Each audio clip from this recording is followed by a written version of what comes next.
Okay, so what's left to do in here is to put these little side trims on, and the ones that go in those front B pillars, the lower parts.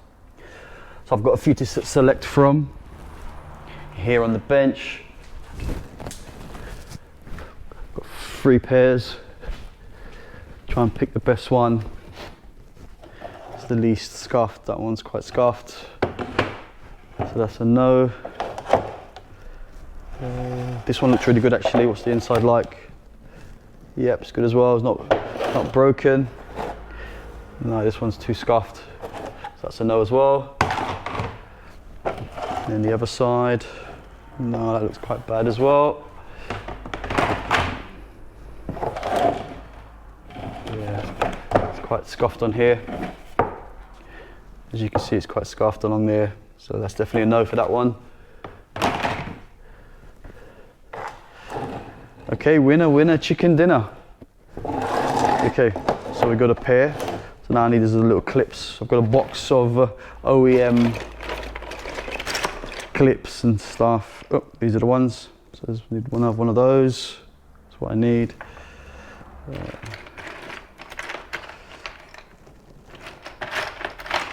Yep, there's the other one. Okay, cool. So I've got the 2 clips. I've also got a choice of these. I don't think these really make a difference. That one's got a bit of paint on it, it looks like, or something. Yep, that one looks a little bit better. And on the driver's side, I think I've only got one. That needs a bit of a clean, but that looks good as well. Okay, so I won't use that one. Okay, so this is everything for the wiring. I'll sort that out. And also this actually covers the things. So I need to find the little clips for that as well. Actually, I'll go from my little box. Okay, so I'm just going to go and install these. As soon as I looked at it, I should have known really. This is a 191 part number, which is for the Mark II. This is actually the one I need, which is a 1H, which is actually the Mark III style. They're totally different. I outfitted it up and did it even. I was like, didn't fit. Okay, look at that.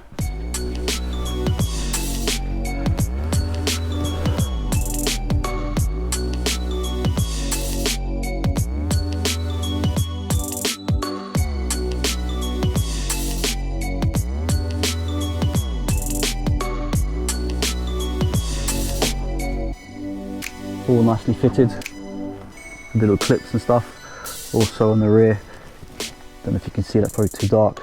Those little clips there as well. Trims on, all that's on now. Just put the glove box on.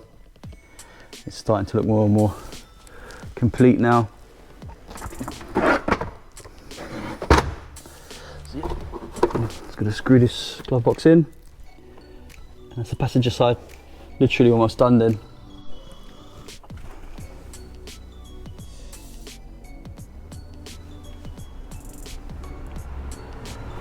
Okay, so I put the glove box on as well.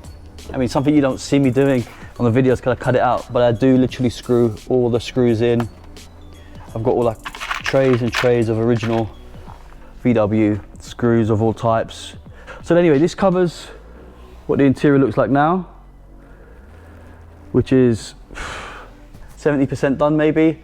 Just need to put the speaker cover on, waiting for the door mirrors to arrive so I can put the speakers in and actually screw them down. And then put the rest of the trims on the door cards. This side is done. Still haven't decided on a radio. It'll probably be towards the end, which kind of radio I'll go for. Like I said, the central console, I've got a handbrake which incorporates the armrest, US spec one. So I'm waiting on that to arrive as well. And obviously the driver's side, I'm not going to touch that now till, let me get some light on there. The driver's side, I'm not really going to touch any more of those plastic covers because there's loads kind of go around the steering column and around the fuse box until I've actually got it started and the clocks are in, and make sure there's no faults and stuff. In case I need to do some fault finding or some wiring, I'm going to leave it all off until that's done. So now I'm going to move over to wheel arches and then start putting in the engine loom. Okay, so this is the engine harness. An engine loom, it all comes complete.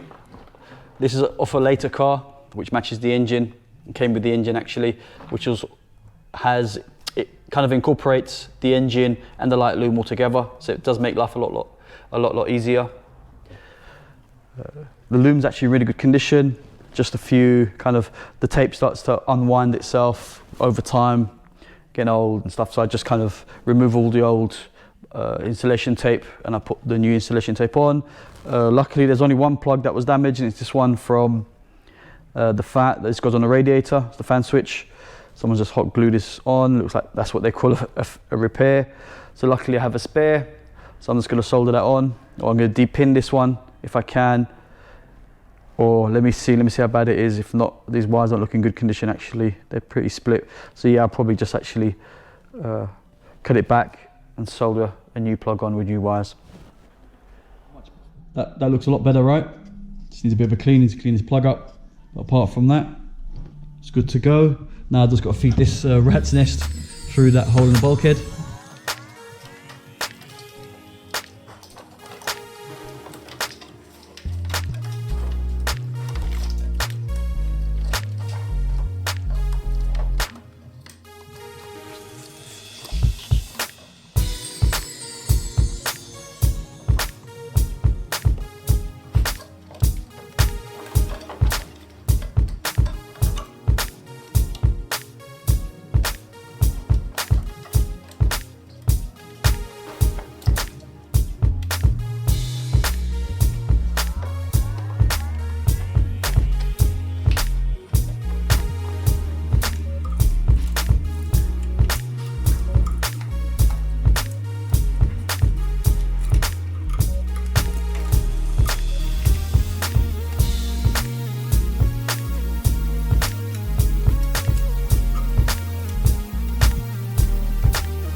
Right, so this is as far as I'm going to go with it today. There's loads of other little bits to do, but I've plugged in, this is like a 7 litre, don't know if you guys even noticed this, is a 7 litre windscreen washer bottle. It's quite large, just found it in the scrapyard, so it's pretty cool. That's plumbed in, the brake warning light's plugged in, the wipers are wired in. There's the ECU plug. I've also pushed through for the side repeaters so I can put the wheel arch liners on. Plugged in a few things here on the engine. I wasn't able to plug in the starter motor signal because obviously the Mark III's got a square plug and this has got like a Mark IV style starter motor. So it's got an oval plug. The reverse light as well, luckily, but I actually had the oval plug for the reverse. So I've had to de-pin it and put this oval plug instead of the square plug. So that's done. So there's a few things left to do, but I'll crack on for another video, which would be like the engine loom, start putting the pipes on. I've also, actually talking about pipes, let me just remove a few things here so you can see. I've also put in the fuel lines to the fuel filter now with this little heat shield on it, which again came from Mark IV Golf, I think from a 20 valve actually. Yep, so that's kind of potentially what I'm going to be doing on here.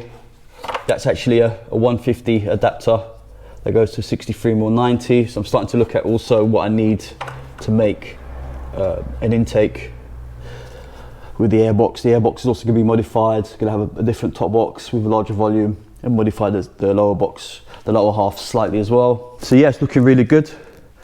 Can't get over this paintwork. I'm going to be running amber indicators inside the repeaters on these as well. So now that I've wired it through, I can just going to take these off. I also need to get a different set of tyres. Obviously, these are Mark 4 set of tyres, 225 45 17s. Going to run 205 40s, and give these a refurb as well.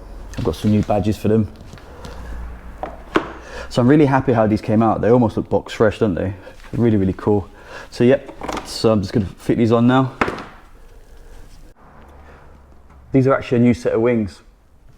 And being a new set of wings, they're actually missing the little clips that hold the screws in. So luckily I've got a bag of these little expanding clips that you put in and they expand. And also I've gone to another tray where I've got loads of these screw fittings for wheel arch liners and bits like that, and under trays.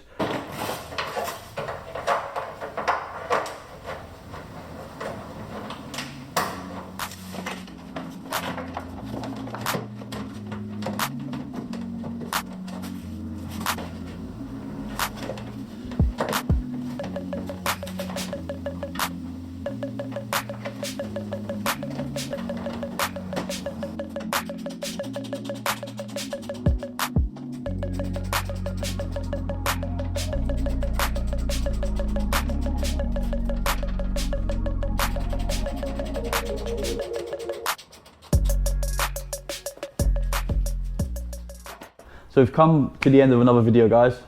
Unfortunately, yet again, haven't been able to even look at the front panel and do the intercooler and stuff. At least we've got the wheel liners in, some of the wiring in, some more bits trim inside. I mean, these next couple of videos now is going to be kind of, you know, doing all the small little minutiae, getting all those little bits and pieces done, wiring and the front panel, looking at the intercooler. Still waiting on a lot of parts as well. I mean, it's coming towards the end of the year now. I don't know if stuff's going to come before the end of the year, but I've still got loads to get on with anyway. Up until that point, like the ECU, getting the car running, walking you through. That'll probably be the next episode actually. What's been done to the ECU, the modification that's been done, and how to turn a 1Z ECU into an AFN that can control the VNT, as well as also changing the map sensor so it can, because I think the original map sensor only reads 1.6 bar, I think is the limit, I can't remember. But yeah, we're going to modify that so it's actually a 2 bar map sensor, so it doesn't go into safe mode if it goes over that, because obviously for the power we need, we're going to need to run in about 1.6 to 1.8 bar to get there. Okay, so please subscribe, support the channel, ding-a-ling-a-ling, click the notification bell, and be safe, guys.